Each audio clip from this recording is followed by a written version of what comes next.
The one question, more than any other, that people ask me is, can you really read my mind?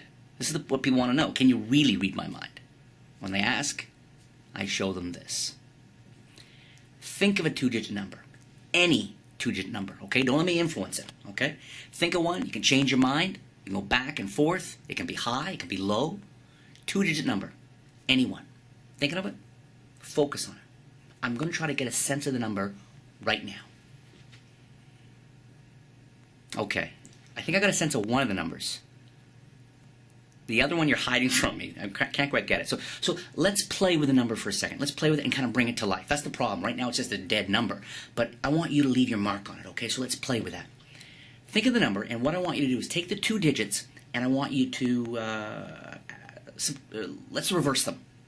Reverse them. So if it was a 23, now you're thinking of a 32. 32, 23. Now, let's subtract. Whichever one is smaller, I want you to subtract it from the other number. That's going to leave you with a final number. And actually, let's do this. To bring that final number, you have one last number in mind, let's bring that number to life. And I have the perfect way to do this.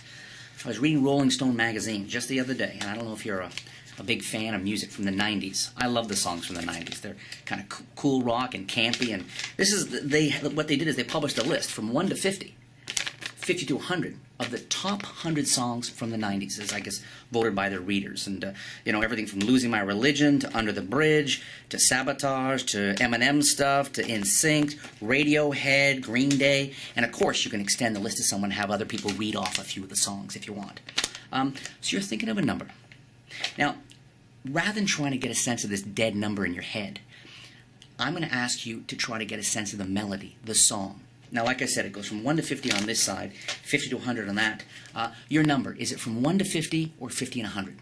1 to 50. From 1 to 50. Okay, there. Take a look at the song at the spot, at the exact spot.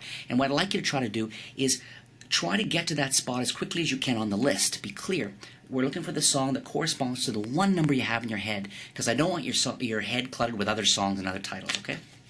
Take a look. Did you get it? You got it in your mind? You do. Okay.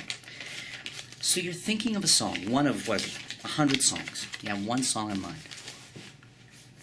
I want you to focus on the melody. I could try to go after the artist, but I want you to think of the melody of the song, and I want you to hum it, not out loud. Hum it only in your head. Okay? Okay. I think that was the cool. Is it Living La Vida Loca? Is that what the song is? Yes. The one song out of 100.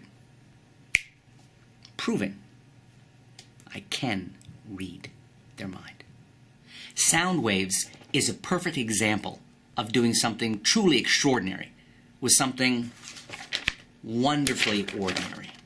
It's surefire. It never, ever misses. Okay? And there's something about music that applies and appeals to everyone, and that's one of the big strengths of this effect. And one of the things that I was so excited about, taking this classic force and applying it to something with as much broad appeal as music. That in itself was cool. But then to find, I'm talking about an ordinary pop culture object. Now, when you get this, it comes along with a whole bunch of, you get many copies of it.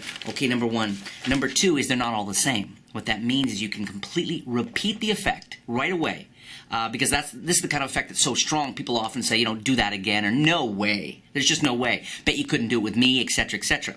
And given the structure, which you probably notice in the performance, is as soon as they've got the song in their head, I tuck the list away, back in my wallet, okay? And again, this just looks, this looks so perfect. And you'll see the sheets you get. You could study them all day long. They look exactly, totally. We got the right paper, we got the right color, we got the right shine on the paper, we got the right weight. This looks exactly, in this little list. Could have come from Rolling Stones, it could have come from a British music magazine, it could have come from so many places around the world, okay? So keep that in mind. The song choices are wonderful. They're fun. You get best of the 90s. You also get a top 100 songs of all time. So there's so much you can do with this. Now, as I was saying, I make a point of tucking the list away before divining the song, right? And that's key in a few ways. One of the things it does is I tuck it away, Okay, it goes by, okay? Then I focus and I divine, and then when someone says no way or do that again or no way, I say, fine, look, let's try it with you. Take out the list again, and of course right there I just took out another list. A lot like the first one, but also quite different. So I can once again have them think of any two-digit number, okay? Once again we do it, and once again they think of any one of these, 1 to 50 or 50 to 100, and I can divine a second different song. And talk about the world's easiest switch. I mean, it's not even a switch. The structure is so strong on this, and I really, polish it so much in live performance. The fact that I tuck it away and then someone says, do it again, I say, fine, we'll do it again. Just take it out another list. Boom, I can do it again.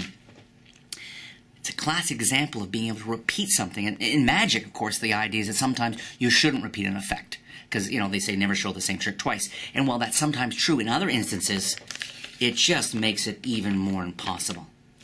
So keep in mind again, never misses. They can think of any number. Any two-digit number, boom, okay? It involves songs. It talk about portability. I mean, whether you carry 1 or 2 lists or whatever you want, and so natural, so above board. I work so hard on the presentation to make sure it flows from can you read my mind to think of any two-digit number to, okay, and eventually we get around to this, and there's so many ways to divine. I mean, you can focus on the name, you can focus on the song, you can focus on the melody, you can first try to divine whether it's a band or an individual. I mean, there's so many places you can take this kind of thing, but they're all rooted in something that everybody cares about. Oh, and one last thing about this. I know there are a lot of you out there who don't just work in close-up situations, but also work in stand-up situations. And this is another thing about this kind of mentalism, is I've done this for 150 people at a corporate gig. What matters, sure, nobody can see it from, several feet away, nobody can see the list, but that's not what matters. Because I always have somebody name off several of the songs, and as soon as you hold out the list to people, and somebody can name off a few songs, and somebody else names off a few songs, everybody, doesn't matter, you could be doing this for 1,000 people. Everybody knows the list is made up of many different songs, and everybody understands that the number that was thought of was free, and everyone who followed along arrives at different numbers. So, in fact, the larger the group, the more impossible it is, because so many people are thinking about different numbers. So this baby not only works close-up, it works stand-up. You can do it in stage. You have this in your pocket, and you know when you walk out the door that you are always set to freak somebody out anytime, anywhere.